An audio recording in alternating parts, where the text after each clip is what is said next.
Welcome back. Let's begin by addressing the last question from part 1. Who should get screened for colorectal cancer, if anyone at all? Well, for starters, let's keep the mortality rate from colorectal cancer in perspective. Even a person in a high-risk group is 12 times as likely to die from heart disease, 10 times from any other cancer, 6 times from a medical error, 3 times from a stroke, and twice as likely to die from an accident. Considering the stats, the paranoia whipped up by Ms. Corrick and her paymasters wasn't obviously about saving your life, but about making a buck. You have also learned by now that regular screenings 5 or 10 years apart are more or less useless, and adding insult to injury that virtual colonoscopies may cause all kinds of other cancers. But even if you ignore all these facts and decide to get screened as often as every year, consider the outcome of the Minnesota colon cancer control study. It included 46,000 patients between the ages of 50 and 80 and lasted for a whopping 18 years. But in the end, it demonstrated only 0.62% reduction in the incidence of colorectal cancer. Statistically speaking, a difference this tiny was purely a chance happening.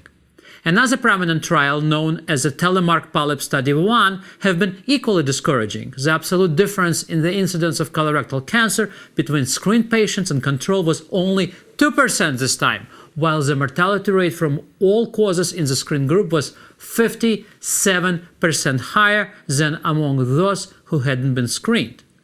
Here is what it all means. First, if you are in a low-risk group, regular screenings will very likely increase your chance of death or disease from all other causes. Second, if you are in a high-risk group, even annual screenings aren't materially helpful.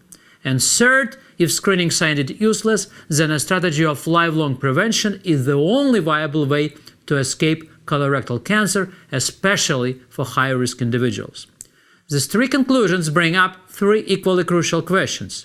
First, how do you determine if you or your loved ones are at risk? Second, is it actually possible to prevent colorectal cancer? And third, if it is indeed possible to prevent it, what should you do? So let's address the first question first. Are you or your loved ones in the high-risk group for colorectal cancer? I know the answer to this question better than most because I myself have a genetic predisposition to colorectal cancer through my Ashkenazi Jewish heredity and a long history of colorectal disorders. Also, my wife's dad had colon cancer, and this places Tatiana in the high-risk group too, and both of us are well past 50. Considering this backdrop, we're just as scared as anyone would be in our shoes. If you are a confirmed hypochondriac, you may definitely pursue safe and non-invasive stool tests for colon cancer markers as often as you like.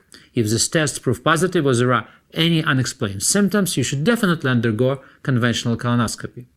And now let's address the next question. Is it possible to prevent colorectal cancer? Absolutely. The majority of colorectal cancers aren't hereditary, and the majority of people in the high-risk group never develop one either.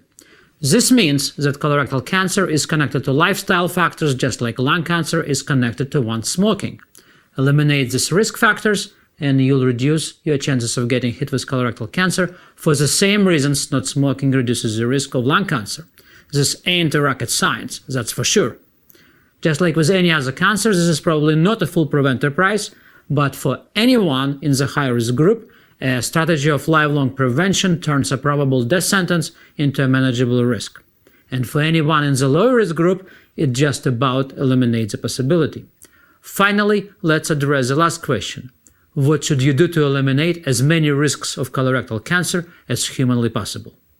There are several external and therefore well-controllable risk factors. They are respectively wrong diet, malnutrition, poor bowel habits, side effects of drugs, poor immunity, common colorectal disorders such as IBS, inflammatory bowel disease, damaged intestinal flora, and some others. To a large extent, all of them are interdependent. This means fixing one positively affects the rest, while neglecting one makes all others even more damaging. To sort out and eliminate all of these risks, please visit my website, godsense.org. In addition to colon cancer prevention, it also addresses chronic constipation, diarrhea, irritable bowel syndrome, diverticular disease, and related complications. These widespread disorders commonly precede polyposis, the formation of polyps that may eventually turn into deadly tumors. Obviously, to prevent polyposis, you must eliminate these conditions first. Otherwise, you can zap polyps all you want, but so long as their causes are still there, new ones will pop up long before your next screening. That essentially explains why colonoscopies are so ineffective. The most tragic aspect of this sad story is also the deadliest. The promoters of this fraud continue to intimidate unsuspecting Americans and their well-meaning doctors into the false belief that screening colonoscopies are the only viable way of preventing colorectal cancer. A colon is its own container, and if you can remove the polyp even before it's cancerous, then you literally nip the disease in the bud. For goodness sake, Ms. Corrick, please stop lying. The truth is, it is not yet known for certain whether colonoscopy can help reduce the number of deaths from colorectal cancer. There are no prospective randomized controlled trials of screening colonoscopy for the reduction in incidence or mortality of colorectal cancer. The patients in all the studies had at least one adenoma detected on colonoscopy, but did not have cancer. They developed cancer in the next few years, however, at the same rate as would be expected in the general population without screening. A goal of avoiding all deaths from colon cancer may be admirable, but we do not have evidence that we can achieve it. Colonoscopy is an effective intervention, but as Baxter and colleagues suggest, we must realize that current evidence is indirect and does not support a claim of 90% effectiveness.